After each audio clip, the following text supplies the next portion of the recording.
Nakon županijskog prvenstva za prve, druge i treće razrede, u gradskoj sportskoj dvorani Veli Jože u Poreču održano je prvo županijsko prvenstvo u Graničaru za četvrte razrede osnovnih škola u sklopu županijskog programa Veli Jože. Nakon svečanog programa otvaranja nastupilo je 240 učenika četvrtih razreda osnovnih škola iz cijele Istre. Organizator natjecanja bio je Školski sportski savez Istarske županije, a domaćin Osnovna škola Poreč. Ovaj projekt Graničara i uopće projekt takmičenja za niže razrede, znači za razrednu nastavu, je izuzetno važan jer potiče bavljanje malo ozbiljnijim načinom u razrednoj nastavi koja ponekad bude zapostavljena u tom sportu. Mislim da je nepotrebno govoriti koliko je sport važan i koliko je bavljenje fizičkim aktivnostima važno za malu djecu, a ovo će ih takmičenje dodatno potaknuti. Osim Graničara, Istarski sportski savez planira takmičenje u trčanju, znači u atletici i krosu, i u poligonu koji sadrži jedan gimnastički element, vrlo važno također za djecu. Svi znamo da je tjelesni razvoj usporedan sa intelektualnim, da jedno bez drugoga ne može, zato je to izuzetno važno.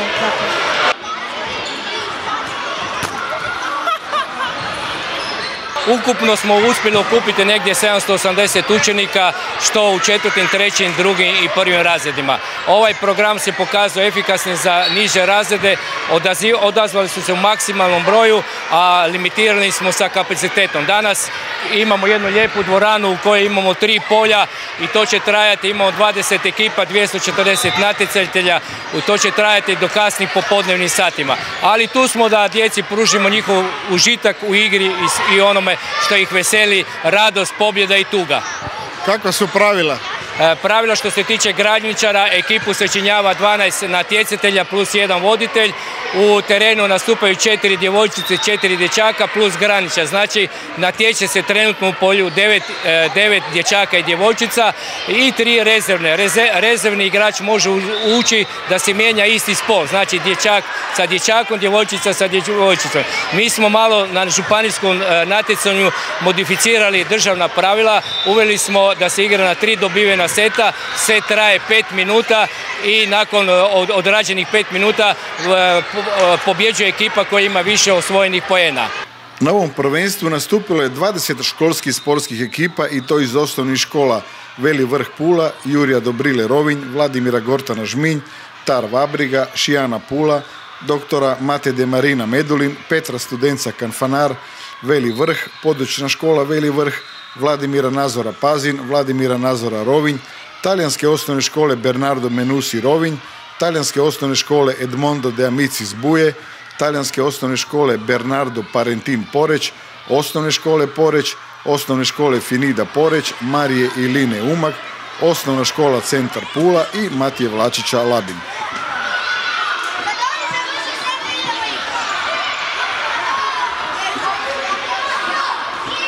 Za djecu je ovo i veliko zadovoljstvo, imaju veliku motivaciju i poticaj. Sudjelovanje u Graničaru je nešto novo za nas. Pripremali smo se negdje oko mjesec dana i djeca razmišljaju samo o tome. Sa zadovoljstvom smo se pripremali nekih mjesec dana. Djeca su oduševljena, na kraju su htjeli svi sudjelovati, ali zbog pravila, naravno, moraju sudjelovati samo 12 učenika. Naravno, oni očekuju pobjedu, kao i svi koji se natječu uvijek. Ekipe su bile podijeljene u 6 skupina u kojima se natječu jednostrukim bodovnim sustavom. U prvom dijelu razigravanja sastale su se prvoplasirane i 2 drugoplasirane ekipe. U polufinale su prošle pobjedničke ekipe.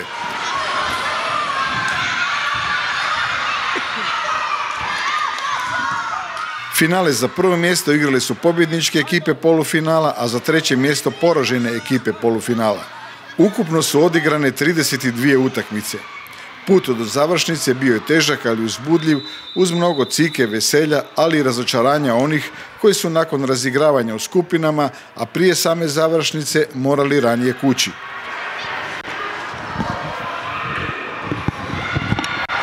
Bilo je dobro, samo zadnje nije bilo baš nešto.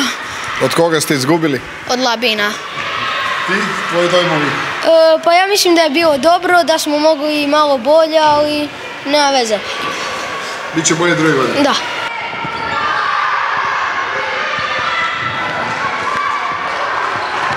Uzbudljiva je i neizvjesna bila i sama završnica i borba u polufinalnim susretima koja je odlučivalo o tome tko će od 4 najbolje ekipe u borbu za zlato, a tko za broncu.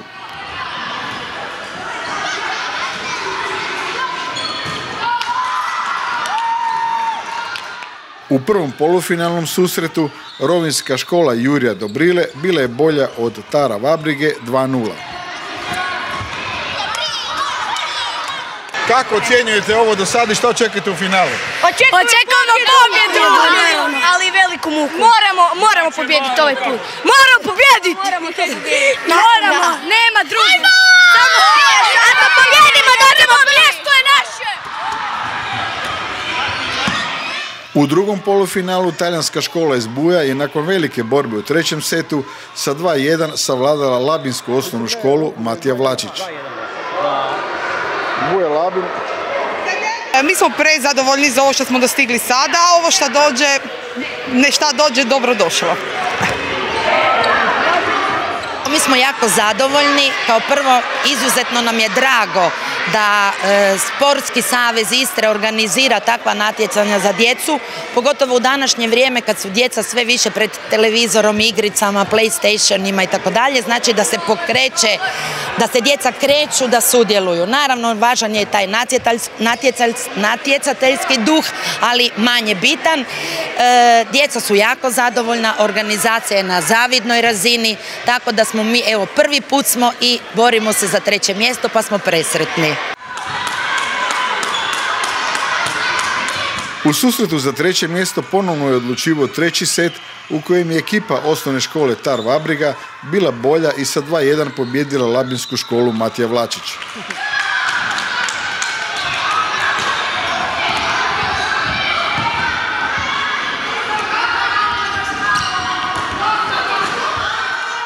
Bilo nam je baš super. Uživila sam se u ovu igru.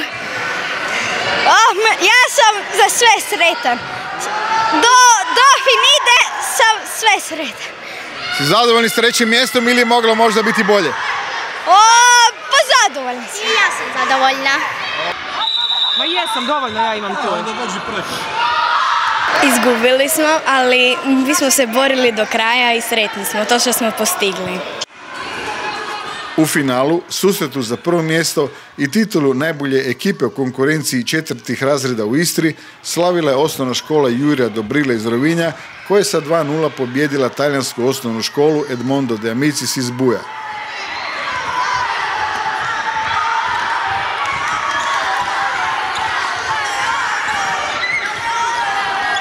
Bilo je teško, uspjeli smo i...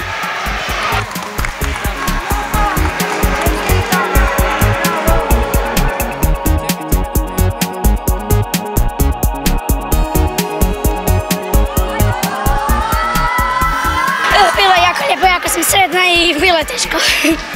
Šta znači zastava u 1. mjesto? Ići ćete na poludržavno natjecanje, što tamo očekujete? Pa očekujem da će biti i puno teže.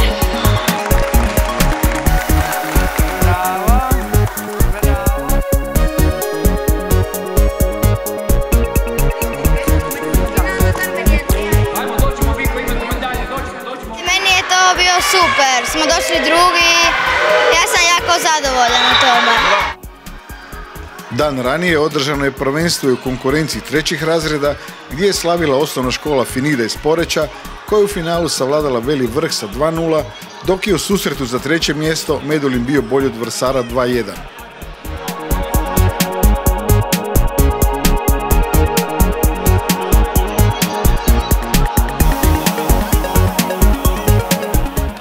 Pobjednik županijskog prvenstva u konkurenciji 4. razreda, ekipa osnovne škole Jurija Dobrile iz Rovinja, predstavljat će Istarsku županiju na poluzavršnici državnog prvenstva školskih sportskih društava osnovnih škola Republike Hrvatske koji će se igrati u Karlovcu.